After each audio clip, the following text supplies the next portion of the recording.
cannot wait to read his book, which you can pre-order right now, where all books are pre-ordered. I'm looking at the Amazon page. I love the photograph on the front of Stephen A. Smith's Straight Shooter, a memoir of second chances and first takes. Everybody should watch that. One of my favorite humans on television and the planet, Stephen A. Smith, back here on the Rich Eisen Show. How you doing, Stephen A.?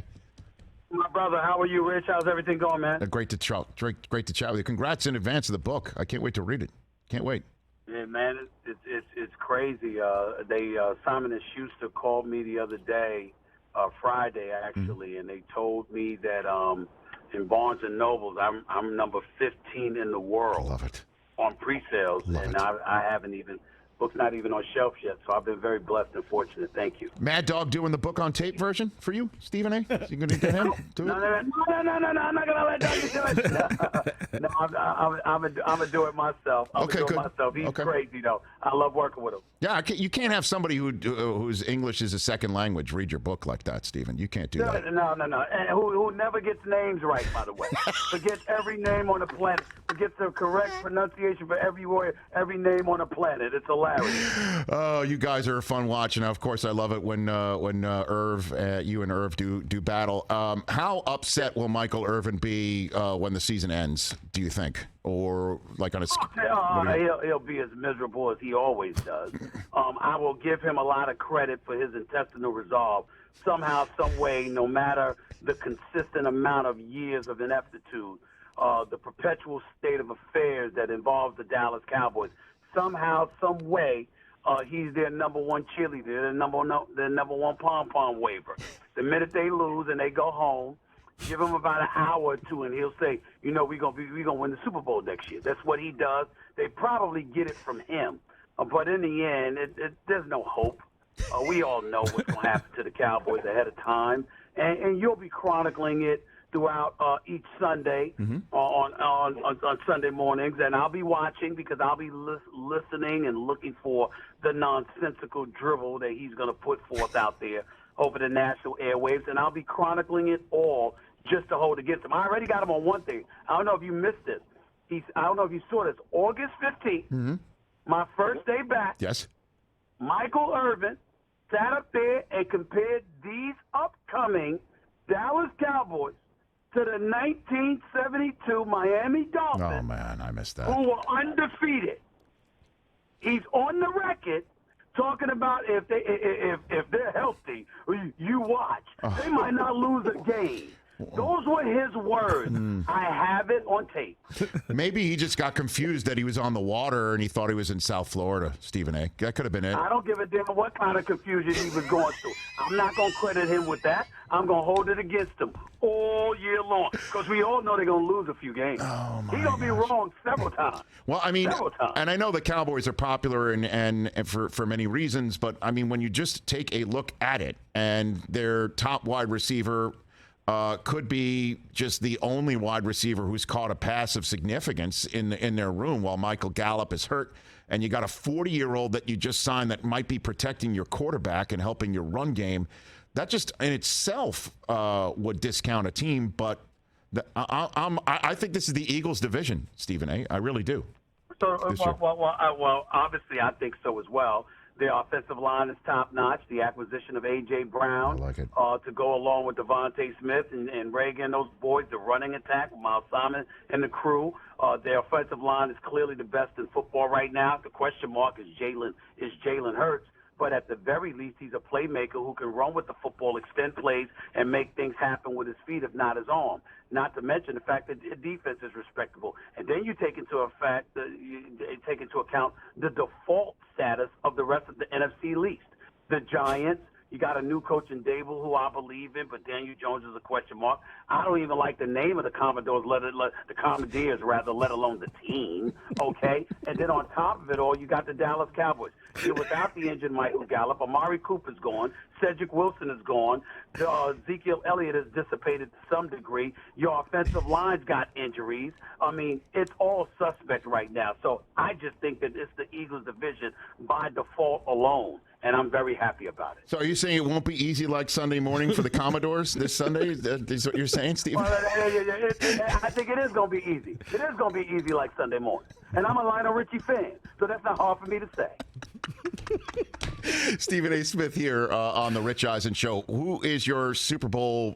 What's your Super Bowl prediction? Have you made one on First Take yet? Because I have not seen that. I think the Bills are coming out of the AFC. Okay. I think this is their time. This is their year. You know, when you consider Stephon Diggs and Josh Allen in that tandem, I think the acquisition of Von Miller helps buffer their defense to some degree. This cat Levi Wallace is no longer there. I think that might be a loss, but at the end of the day, I still think they have enough. And I think they've been knocking on the door the last couple of years. And I think that Josh Allen has a chance to win MVP, even though I think Justin Herbert probably will win it.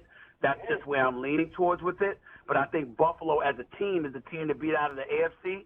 And it wouldn't surprise me at all if Tom Brady found a way to get the Tampa Bay Buccaneers back to the Super Bowl this year. I think the familiarity of the weapons available to him, Mike Evans, with Leonard Fournette out of the backfield.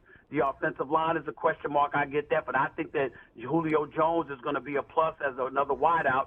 I think people counting him out, they're forgetting that he had Ryan Tannehill throwing him the football. That might contaminate a lot of people. So I think that Julio Jones is going to be better. I think Mike Evans is going to be who he is. I think Chris Godwin eventually is going to return and he's going to be healthy enough. And I think that Cameron Brate is going to offset the loss of Rob Gronkowski to some degree. And I think the combination of those things, along with the defense expected to be better now that they're not going to be disabled by injuries, look at the rest of the NFC. I brought up Dallas and Philly already. Aaron Rodgers doesn't have the receivers necessary. Minnesota's got Kirk Cousins. We ain't going to be sold on them. In the South, you got New Orleans. Jameis Winston has a lot to prove.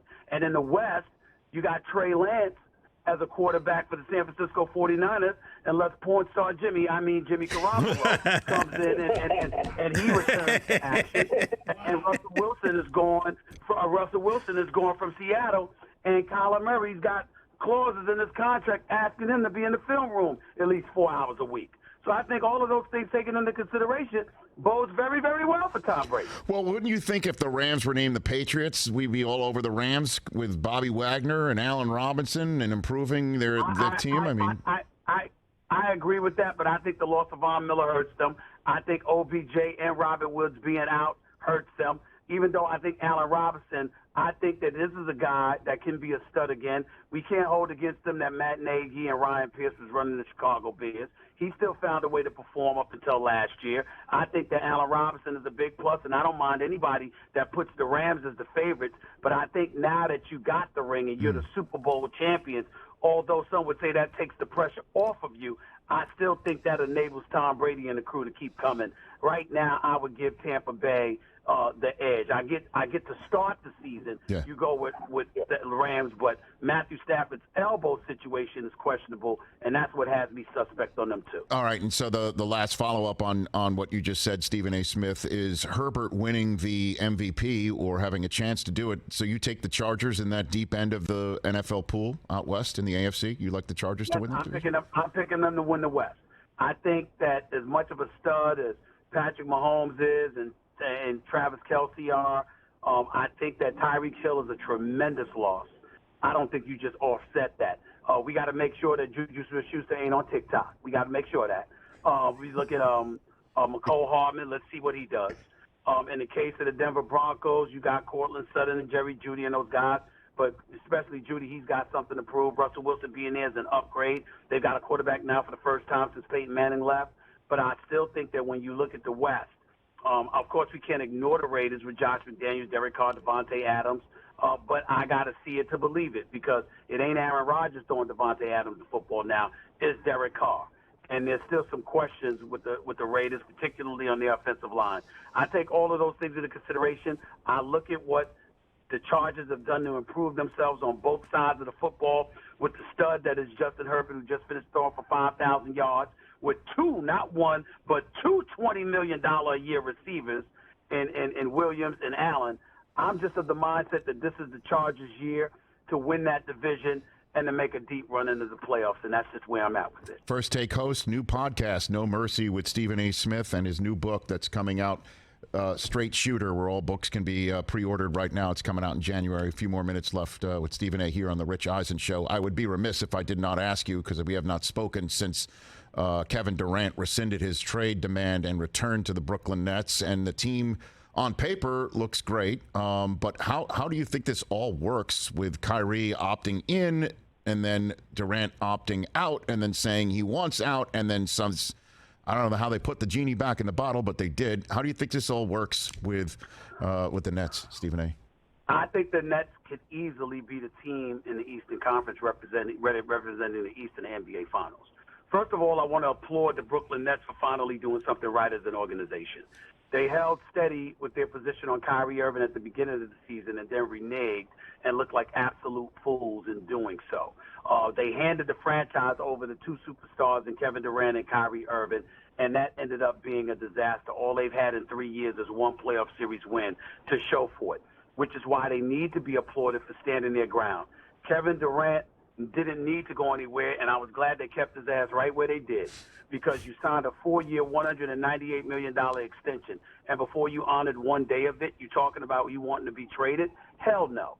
They got his rights without an opt for 4 years. He wants to go someplace after next season, I would oblige, assuming he gives me this season. You're going to give me something for the money I gave you. Originally, it was like $164 million, and then obviously it's $198 million. And, you're talking about $362 million that the Brooklyn Nets have invested in the great Kevin Durant, who I believe to be the best in the world, when healthy. And all they had was one playoff series victory to show for it. That is entirely unacceptable. In the case of Kyrie Irvin, nobody's more incentivized to play than him.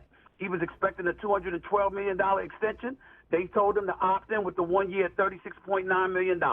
Okay, you got to show up to work to earn your money. He watched Bradley Beal get over $200 million, along with a couple of other cats, including Zach LaVine of the Chicago Bulls. Kyrie's box office. He's a superstar who should be paid like that and would have been paid like that had he had the decency to show up to work. He didn't. Now they're saying you want to get paid, you got to show up to work. And then, of course, there's Ben Simmons with his supposed mental health issues. We don't diminish the importance of mental health. We understand how important that is, but there are woke people who will question the legitimacy of that, including myself. I spoke to him privately. He convinced me that his problems were very, very real, divulged a lot of personal stuff that he did not have to, that I would never repeat out of respect for him and his privacy, but he's convinced me that he's ready to go this season. So if Ben Simmons, who was my defensive player of the year 2 years ago, is ready to go, with Kyrie and KD ready to go, there's no reason why the Nets shouldn't be a favorite to come out of the East. Milwaukee will have something to say about it. Boston will have something to say about it. But the Brooklyn Nets could easily be in the NBA Finals this upcoming season if those brothers show up to work. You're simply the best. Nobody better, Stephen A. Thanks for the time. I'll look for your tweets on Sundays, as always, and look for my call in the meantime. Susie sends her best. Congrats on the book in advance. Appreciate it. Absolutely. Appreciate you. Love you, man. Talk to you later. Right back at you. The one and only Stephen A. Smith here on The Rich Eisen Show.